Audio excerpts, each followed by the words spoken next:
नमस्कार विद्यार्थियों। आज का जो हमारा टॉपिक है वो है पीवी वर्क यानी प्रेशर वॉल्यूम वर्क यानी दाब आयतन कार्य। तो देखो, आज हम इस वीडियो में सबसे पहले ये जानेंगे कि दाब आयतन कार्य क्या होता है। फिर हम दाब आयतन कार्य के लिए सूत्र स्थापित करेंगे और फिर हम विभिन्न परिस्थितियों में किया गया दाब आयतन कार्य कितना होता है ये जानेंगे। तो आप से मेरा निवेदन है कि आप अपनी कॉपी और पेन निकाल लीजिए और बराबर नोट करते रहिए ताकि आपको अच्छी तरह से समझ में आ जाए और आपके साथ साथ में नोट्स भी तैयार हो जाएं। तो देखिए, दाब आयतन कार्य है। तो देखो, जो दाब आयतन कार्य होता है, ये दाब आयतन कार्य किसी एक्सटर्नल प्रेशर यानी बाह्य दाब के विरुद्ध संपन्न होता है। और जब ये दाब आयतन कार्य संपन्न होता है तब सिस्टम के वॉल्यूम में यानी सिस्टम के आयतन में परिवर्तन होता है। और हम ये जानते हैं कि किसी भी कार्य के दो महत्वपूर्ण भाग होते हैं। एक होता है इंटेंसिटी फैक्टर और एक होता है कैपेसिटी फैक्टर। तो ये जो दाब आयतन कार्य है, इस दाब आयतन कार्य के लिए जो एक्सटर्नल प्रेशर है, जो बाह्य दाब है, वो इंटेंसिटी फैक्टर है। और जो सिस्टम के आयतन में परिवर्तन होता है, वॉल्यूम में परिवर्तन होता है, आयतन में परिवर्तन, इस दाब आयतन कार्य के लिए कैपेसिटी फैक्टर होता है। ठीक। और हम ये भी जानते हैं कि कार्य का जो परिमाण है वो इन दोनों घटकों के गुणनफल के बराबर होता है। तो जो दाब आयतन कार्य है, इस दाब आयतन कार्य का जो जनरल फॉर्मूला होता है, वो जनरल फॉर्मूला होता है W बराबर माइनस पी डेल V। ये दाब आयतन कार्य के लिए जनरल फॉर्मूला होता है W बराबर माइनस पी डेल V। यहां जो आपका P है वो है एक्सटर्नल है, P एक्सटर्नल है, लेकिन minus P external del V। Del V है वो आपका आयतन में परिवर्तन है और P एक्सटर्नल है यानी बाह्य दाब है। क्योंकि हम जानते हैं कोई भी कार्य है उसके दो महत्वपूर्ण घटक होते हैं, एक होता है इंटेंसिटी फैक्टर और एक होता है कैपेसिटी फैक्टर। तो दाब आयतन कार्य के लिए जो बाह्य दाब है, जो एक्सटर्नल प्रेशर है, वो इंटेंसिटी फैक्टर है और वॉल्यूम में परिवर्तन है वो कैपेसिटी फैक्टर है। तो दाब आयतन कार्य का जनरल फॉर्मूला हो गया W बराबर minus P external del V। अब देखो, जो दाब आयतन कार्य है, ये दाब आयतन कार्य गैसीय निकायों के द्वारा ही जनरली संपन्न होता है, न कि द्रव एवं ठोस निकायों के द्वारा। तो देखो, द्रव और ठोस निकायों के लिए दाब आयतन कार्य क्यों नहीं संपन्न होता है? क्योंकि जो द्रव एवं ठोस निकाय होते हैं, इनके लिए आयतन परिवर्तन है वो नगण्य होता है। ठीक। और जब आयतन परिवर्तन नगण्य होता है तो डेल V का मान लगभग शून्य रहता है।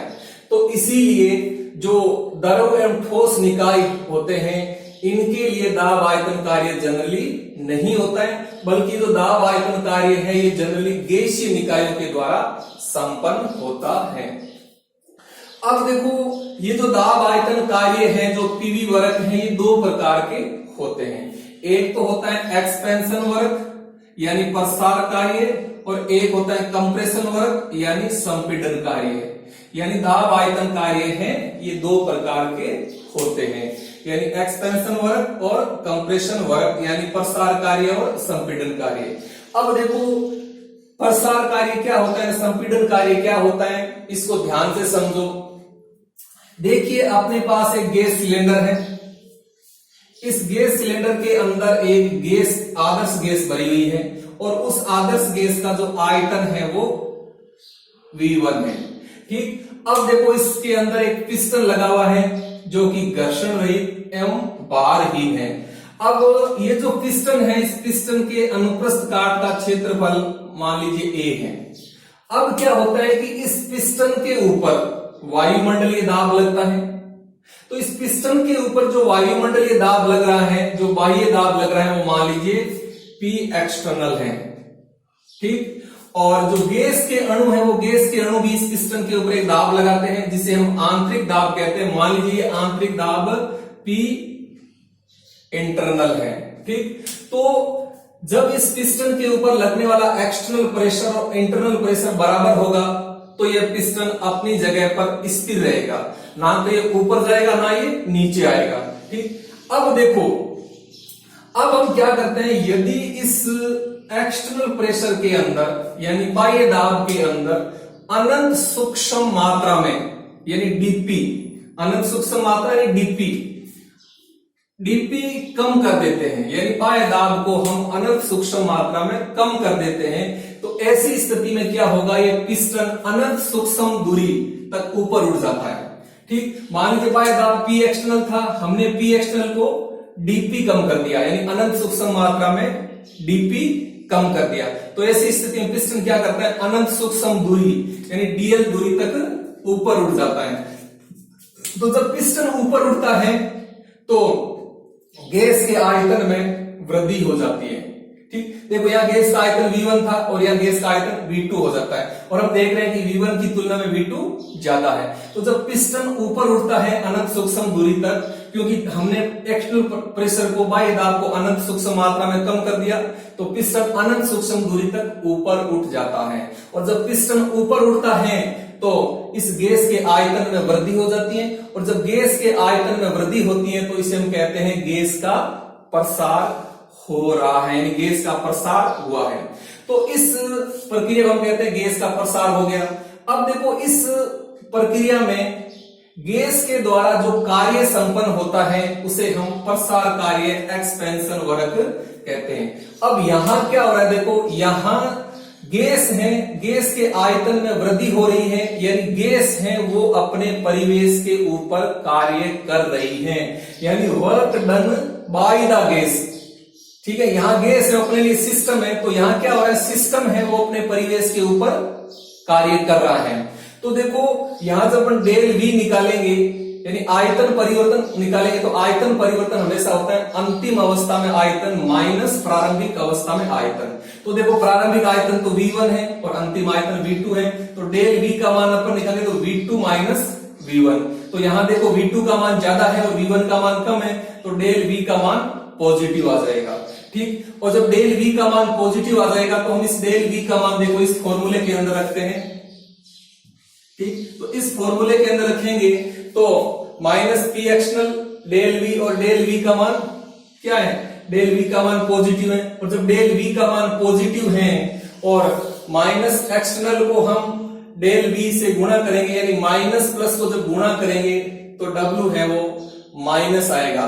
तो देखो यहां जो गैस के द्वारा जो कार्य है वो गैस के द्वारा किया गया कार्य नेगेटिव होगा। क्यों, क्योंकि साइन कन्वेंशन, IUPAC में साइन कन्वेंशन के अनुसार जब सिस्टम अपने परिवेश के ऊपर कार्य करता है तब सिस्टम की एनर्जी में कमी हो जाती है, तो उस कंडीशन में सिस्टम के लिए जो कार्य है वो नेगेटिव होता है। तो यहां जो देखो एक्सपेंशन वर्क है, जो प्रसार कार्य है, प्रसार कार्य है वो नेगेटिव होता है, क्योंकि प्रसार कार्य में क्या होता है कि जो गैस है, जो सिस्टम है वो अपने परिवेश के ऊपर कार्य करता है, जिससे सिस्टम की एनर्जी में कमी हो जाती है, और जब सिस्टम की एनर्जी में कमी होती है तो ऐसी स्थिति में सिस्टम के लिए जो कार्य है वो नेगेटिव होता है। तो यहाँ एक्सपेंशन वर्क है, जो प्रसार कार्य है वो नेगेटिव होता है। अब देखो इसकी दूसरी कंडीशन देखो, ये तो प्रसार हो गया गैस का। अब देखो गैस का संपीड़न कैसे होता है। अब देखो हम क्या करते हैं कि जो बाह्य दाब है P एक्सटर्नल, इस बाह्य दाब में सूक्ष्म मात्रा में वृद्धि कर देते हैं। यहां हमने सूक्ष्म मात्रा बाह्य दाब में कमी की थी, और यहां हम क्या कर रहे हैं, जो बाह्य दाब है P एक्सटर्नल, इस P एक्सटर्नल में अनंत सूक्ष्म मात्रा में वृद्धि कर देते हैं, डीपी बढ़ा देते हैं बाह्य दाब को अनंत सूक्ष्म मात्रा में। तो जब बाह्य दाब को अनंत सूक्ष्म मात्रा में बढ़ाएंगे तो जो पिस्टन है वो अनंत सूक्ष्म दूरी तक नीचे की ओर खिसक जाता है। देखो पहले यहां था, अब यहां आ गया। जब पिस्टन नीचे खिसक जाता है तो हम देखते हैं कि जो गैस का आयतन है वो कम हो जाता है। देखो यहाँ गैस का आयतन V1 था, यहाँ गैस का आयतन V2 हो गया। तो यहां हम देख रहे हैं कि जब पिस्टन नीचे खिसकता है अनंत सूक्ष्म दूरी dl दूरी तक, तो गैस के आयतन में कमी हो जाती है। तो इसे हम कहते हैं गैस का संपीड़न हो गया। ठीक, और जब इस प्रक्रिया में जो कार्य होता है उसे हम कहते हैं कंप्रेशन वर्क यानी संपीड़न कार्य। अब देखो यहां इस प्रक्रिया में क्या होगा, यदि हम डेल V निकालेंगे तो डेल V बराबर होगा V2 माइनस V1। तो यहां देखो V2 greater than V1 greater than V2 से, क्योंकि यहां V1 का मान है वो V2 से ज्यादा है, यानी V1 की तुलना में V2 का मान कम है। तो जब V2 का मान कम है और V1 का मान ज्यादा है तो उस कंडीशन में आपका जो डेल V आएगा वो नेगेटिव आएगा। ठीक, और जब डेल V नेगेटिव है तो इस डेल V नेगेटिव का मान हम जब इस फॉर्मूले में रखेंगे तो नेगेटिव नेगेटिव गुणा करेंगे तो पॉजिटिव हो जाएगा। तो यहां देखो जो आपका संपीड़न कार्य है वो पॉजिटिव आएगा। ठीक, क्योंकि यहां क्या हो रहा है, देखो संपीड़न के अंदर जो परिवेश है वो अपने सिस्टम के ऊपर कार्य कर रहा है, यानी यहां जो वर्क डन है वो ऑन द गैस हो रहा है, यानी जो परिवेश है वो परिवेश अपने सिस्टम यानी गैस के ऊपर कार्य करता है। तो उस कंडीशन में गैस की जो सिस्टम की एनर्जी है उसमें वृद्धि हो जाती है, और जब सिस्टम की एनर्जी इंक्रीज हो जाती है तो उस कंडीशन में सिस्टम के जो कार्य है वो पॉजिटिव होता है। तो इस प्रकार से देखो जो संपीड़न कार्य है वो संपीड़न कार्य पॉजिटिव होता है यानी धनात्मक होता है, क्योंकि यहां क्या हो रहा है कि संपीड़न में जो सिस्टम है उस सिस्टम के ऊपर परिवेश के द्वारा कार्य किया जा रहा है, यानी work done on the gas by the surroundings, यानी जो सराउंडिंग्स हैं जो परिवेश है वो अपने सिस्टम के ऊपर कार्य करता है। तो इससे सिस्टम की एनर्जी बढ़ जाती है। जब सिस्टम की एनर्जी बढ़ जाती है तो ऐसी स्थिति में सिस्टम के द्वारा जो किया गया कार्य है वो यानी सिस्टम के ऊपर जो किया गया कार्य है वो सिस्टम के लिए पॉजिटिव होता है। तो इस प्रकार से जो दाब आयतन कार्य है वो दो प्रकार के होते हैं, एक तो होता है एक्सपेंशन वर्क यानी प्रसार कार्य, और एक होता है कंप्रेशन वर्क यानी संपीड़न कार्य। ठीक, जो प्रसार कार्य है वो नेगेटिव होता है और जो संपीड़न कार्य है वो पॉजिटिव होता है। ठीक, अब देखो हम देखते हैं कि नेक्स्ट इस प्रसार कार्य का जो सूत्र है जो दाब आयतन कार्य का जो फॉर्मूला है W बराबर minus P external del V, ये कैसे आया ये हम स्थापित करते हैं। देखो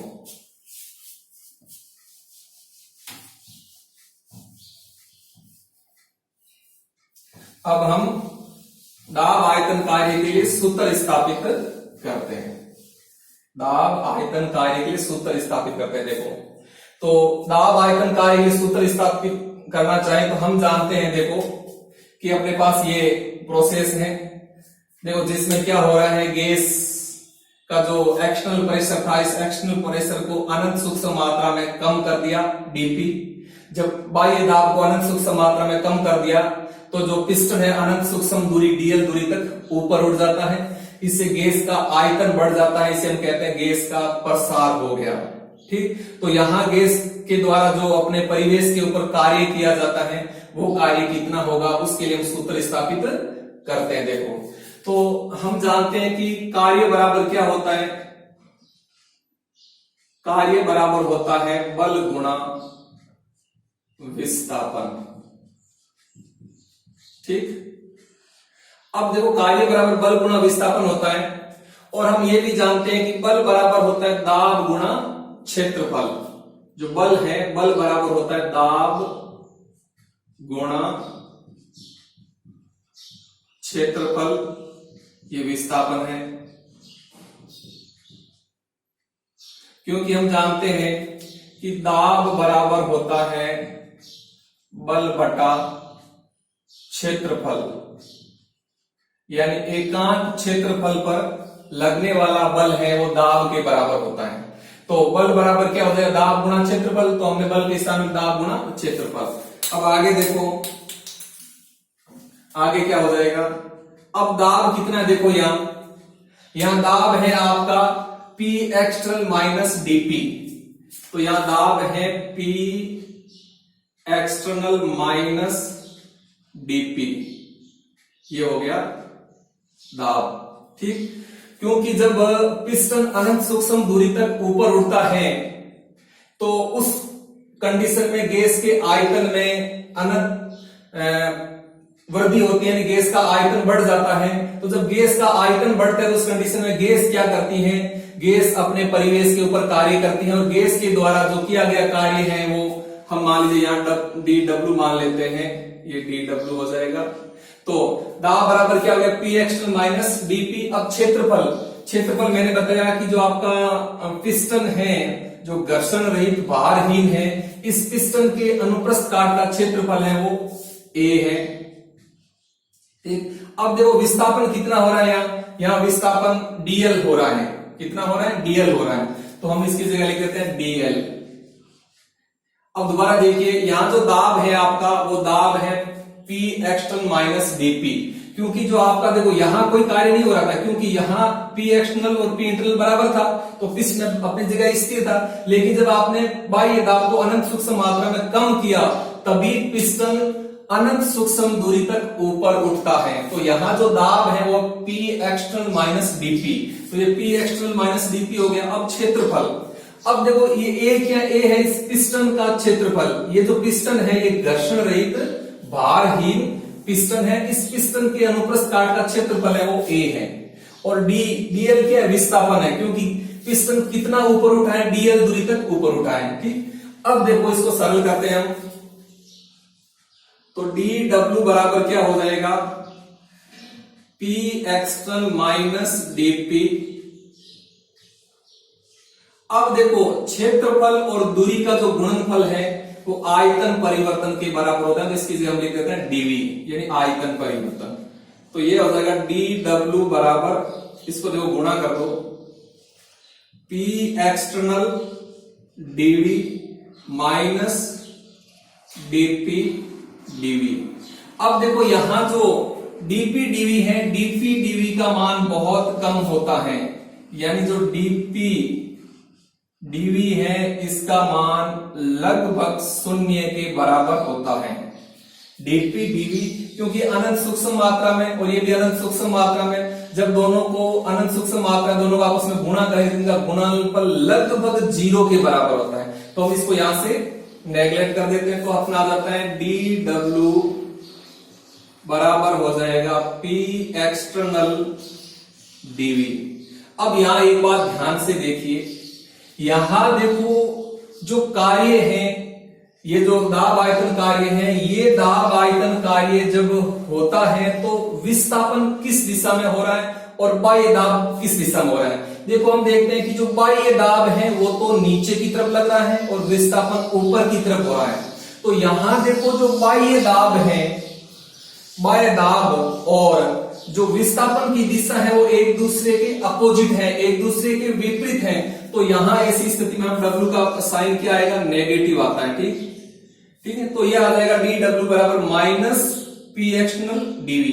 अब हम क्या करते हैं, इस समीकरण का समाकलन कर देते हैं। तो जब इसका समाकलन करते हैं तब क्या आता है, देखो डब्ल्यू बराबर माइनस पी एक्सटर्नल समाकलन डीवी, ये V1 से V2 तक, ये दाब आयतन कार्य के लिए फॉर्मूला आ गया। अब देखो हम इसको सरल करें तो हम इसको ऐसे भी लिख सकते हैं, देखो कि W बराबर minus P external V2 minus V1। ठीक, तो यह आ जाएगा आपका W बराबर minus P external del V। तो ये हो गया दाब आयतन कार्य के लिए जनरल फॉर्मूला। ठीक, W बराबर minus P external del V है आयतन परिवर्तन, आयतन परिवर्तन होता है V2 माइनस V1। तो इस तरह से ये दाब आयतन कार्य का फॉर्मूला होता है, W बराबर minus P external del V।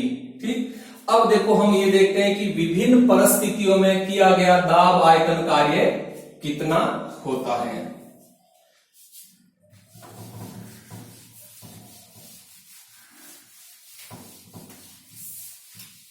तो सबसे पहले हम लेते हैं आइसोथर्मल इरिवर्सिबल प्रोसेस में किया गया दाब आयतन कार्य।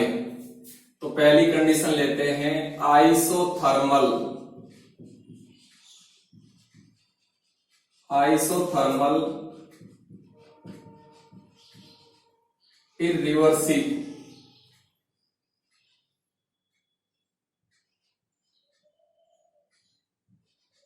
इरिवर्सिबल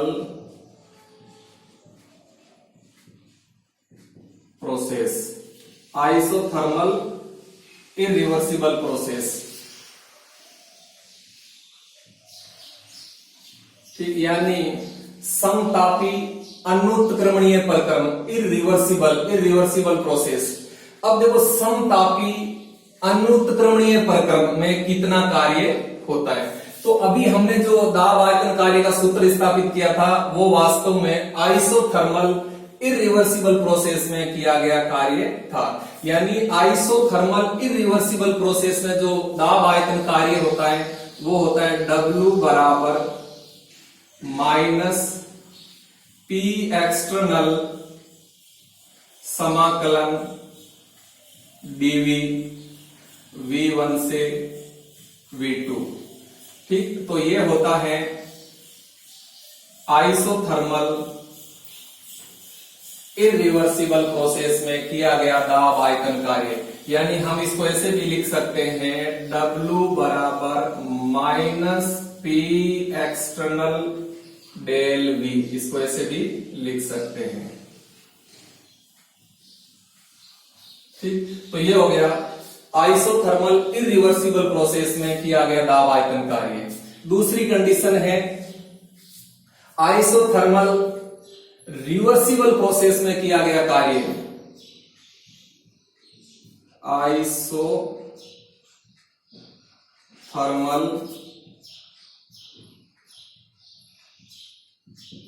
रिवर्सिबल प्रोसेस में किया गया दाब आयतन कार्य। ठीक, तो देखो हम जानते हैं कि जो रिवर्सिबल प्रोसेस होता है, रिवर्सिबल प्रोसेस के अंदर जो कार्य है वो अनेक छोटे छोटे सतत पदों में संपन्न होता है और रिवर्सिबल प्रोसेस के द्वारा मैक्सिमम कार्य को प्राप्त किया जाता है। इसलिए तो हम रिवर्सिबल प्रोसेस को आइडियल प्रोसेस यानी आदर्श प्रक्रम कहते हैं।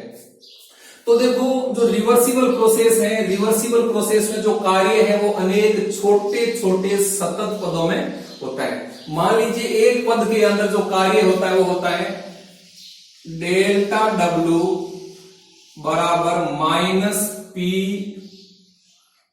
dV, इतना कार्य हो रहा है। ठीक, यानी जो एक पद है, एक पद में इतना कार्य हो रहा है। और हम जानते हैं कि जो रिवर्सिबल प्रोसेस होता है उसमें कार्य अनेक छोटे छोटे सतत पदों में होता है। तो हम जब टोटल कार्य निकालना चाहते हैं तो हम क्या करते हैं, इन सभी पदों में किए गए कार्य को आपस में जोड़ देते हैं तो हमें टोटल कार्य प्राप्त हो जाता है। तो हम क्या कर देते हैं, देखो इस समीकरण का क्या करते हैं, समाकलन कर देते हैं। तो देखो इसका समाकलन करें तब क्या आ जाता है, देखो इसका समाकलन करते हैं तो यह आपका जाता है W बराबर माइनस समाकलन P dV। ठीक, अब हम क्या करते हैं, देखो आदर्श गैस समीकरण से PV बराबर क्या होता है, PV बराबर nRT होता है। ठीक, तो अब हमें P का मान निकालना है तो P बराबर क्या हो जाएगा, nRT बटा V। ठीक, आदर्श गैस समीकरण से होता है। तो अब हम P का मान रख देते हैं यहाँ। तो जब हम यहाँ P का मान रखें तो W बराबर क्या आ जाएगा, W बराबर माइनस इंटीग्रल यानी समाकलन। अब P का मान रख दिया हमने nRT बटा V और यहां हो जाएगा dV। ठीक, अब इसको सरल करते हैं। देखो अब देखो nRT ये तीनों स्थिरांक हैं क्योंकि n है वो गैस के मोलों की संख्या है, R गैस का स्थिरांक है, T क्या है आइसोथर्मल यानी समतापी, ताप है वो कांस्टेंट है। तो हम तीनों को समाकलन से बाहर ले लेते हैं। देखो तो W बराबर हो जाएगा माइनस nRT और ये आ जाएगा समाकलन आपका dV बटा V। ठीक, तो यहां देखो V1 से V2 आएगा। अब देखो इसको हम आगे सरल करते हैं, तो W बराबर क्या आ जाएगा, देखो W बराबर आ जाएगा -NRT, इसको हम लिख देते हैं ln V2 बटा V1, ln V2 बटा V1। अब देखो ln बराबर क्या होता है, ln बराबर होता है 2.303 log बेस 10, ये ln का मान होता है। ठीक, अब हम क्या करते हैं, इसके अंदर ln का मान रख देते हैं, यहां जो ln है, तो W बराबर क्या आ जाता है, W बराबर आ जाता है -2.303 NRT log बेस 10 V2 बटा V1। ये कार्य का फॉर्मूला हो गया। क्योंकि हम जानते हैं कि जो रिवर्सिबल प्रोसेस है, रिवर्सिबल प्रोसेस में किया गया कार्य मैक्सिमम होता है, तो ये W मैक्सिमम है। ठीक, तो W मैक्सिमम बराबर हो गया -2.303 NRT log बेस 10 V2 बटा V1। तो ये देखो आइसोथर्मल रिवर्सिबल प्रोसेस में किए गए अधिकतम कार्य का फॉर्मूला है और वेरी वेरी इंपॉर्टेंट है, ध्यान रखना। ठीक, अब देखो इससे संबंधित कंपटीशन के अंदर न्यूमेरिकल आते हैं। जैसे आपको कह दिया कि 27 डिग्री सेंटीग्रेड ताप पर एक गैस का आयतन है वो 5 लीटर से 10 लीटर हो रहा है, तो गैस के द्वारा किया गया प्रसार कार्य ज्ञात करो, तो आप इस फॉर्मूले के द्वारा ज्ञात करोगे। ठीक, क्योंकि यहां देखो n है, n तो है गैस के मोलों की संख्या जो आपको दी हुई होगी, गैस के मोलों की संख्या आपको दी हुई होगी कि गैस के मोल कितने हैं। ठीक, और n r है गैस स्थिरांक, r का मान होता है 8.314 जूल प्रति केल्विन प्रति मोल, और T आपका टेम्परेचर है, तो n गैस के मोलों की संख्या, r गैस स्थिरांक, T ताप, और V2 है अंतिम अवस्था में गैस का आयतन, और V1 है वो प्रारंभिक अवस्था में गैस का आयतन। तो अब देखो यदि हम इस फॉर्मूले को दाब के रूप में लिखना चाहें, तो हम जानते हैं कि जो आयतन है वो दाब का व्युत्क्रमानुपाती होता है। ठीक, तो अब हम इस फॉर्मूले को देखो दाब के रूप में लिखते हैं, तो W मैक्सिमम बराबर क्या हो जाएगा, -2.303 NRT, यहां हो जाएगा log बेस 10 P1 बटा P2, ये आ जाएगा दाब के रूप में अधिकतम कार्य का फॉर्मूला। ठीक, क्योंकि हम जानते हैं कि जो आयतन है वो दाब का व्युत्क्रमानुपाती है, तो यहाँ V2 बटा V1 आता है, P1 बटा P2 आ जाता है। तो इस तरह से जो आइसोथर्मल रिवर्सिबल प्रोसेस में है उसके अंदर किया गया जो मैक्सिमम कार्य है उसका फॉर्मूला ये होता है। ये तो आयतन के रूप में है और ये दाब के रूप में, क्योंकि यहाँ जो आपका टेम्परेचर है वो तो कांस्टेंट है। तो इस तरह से ये आइसोथर्मल रिवर्सिबल प्रोसेस में किया गया कार्य है जो मैक्सिमम होता है। तीसरी कंडीशन देखो,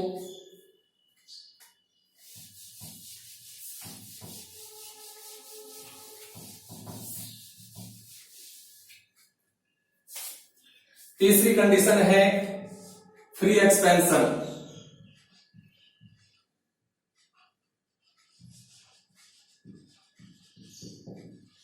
यानी मुक्त प्रसार। देखो हमने अभी देखा कि जो दाब आयतन कार्य इसका जनरल फॉर्मूला होता है W बराबर -P एक्सटर्नल डेल V, ये होता है। ठीक, और जब मैं कह दूं आपको कि बाह्य दाब यानी P एक्सटर्नल 0 है, तो जब बाह्य दाब 0 है, P एक्सटर्नल 0 है, तो कार्य कितना आ जाएगा, जब आप इसको 0 से गुणा करेंगे तो आपका कार्य आ जाएगा 0।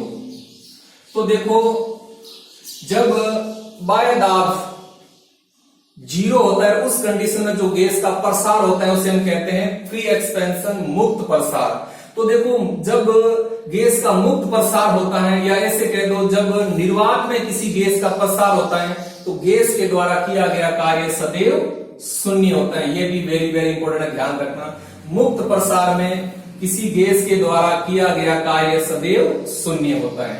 अब चौथी कंडीशन देखो, चौथी कंडीशन है आइसोकोरिक प्रोसेस। आइसोकोरिक प्रोसेस यानी समआयतनी प्रक्रम। अब देखो हमने देखा कि जो दाब आयतन कार्य है वो W बराबर होता है -P एक्सटर्नल डेल V। अब देखो जो आइसोकोरिक समआयतनी प्रक्रम है तो समआयतनी प्रक्रम में डेल V का मान सदैव 0 होता है। तो जब डेल V का मान 0 है तो W बराबर भी 0 होगा। तो देखो आइसोकोरिक प्रोसेस भले ही तो वो रिवर्सिबल हो भले ही वो इरिवर्सिबल हो, तो जो आइसोकोरिक प्रोसेस होता है, आइसोकोरिक प्रोसेस में दाब आयतन कार्य शून्य होता है। तो इस प्रकार से ये विभिन्न परिस्थितियों में किया गया दाब आयतन कार्य होता है। तो अब आप आज के असाइनमेंट के रूप में एक क्वेश्चन नोट कीजिए। आप क्वेश्चन लिखिए, एक गैस A के 5 मोल, एक गैस A के 5 मोल का आयतन है वो 27 डिग्री सेंटीग्रेड टेम्परेचर पर 5 लीटर से 10 लीटर हो जाता है। तो इस गैस के द्वारा किया गया प्रसार कार्य ज्ञात करो। दोबारा सुन लीजिए, एक गैस A के 5 मोल ले लो, एक गैस A के 5 मोल का 27 डिग्री सेंटीग्रेड ताप पर आयतन 5 लीटर से 10 लीटर हो जाता है। तो इस गैस के द्वारा किया गया प्रसार कार्य ज्ञात करो। दोबारा सुन लीजिए एक बार, एक गैस A के 5 मोल का 27 डिग्री सेंटीग्रेड ताप पर आयतन 5 लीटर से 10 लीटर हो जाता है। तो इस गैस के द्वारा किया गया प्रसार कार्य ज्ञात करो। ये आपको ज्ञात करना है। थैंक यू, धन्यवाद।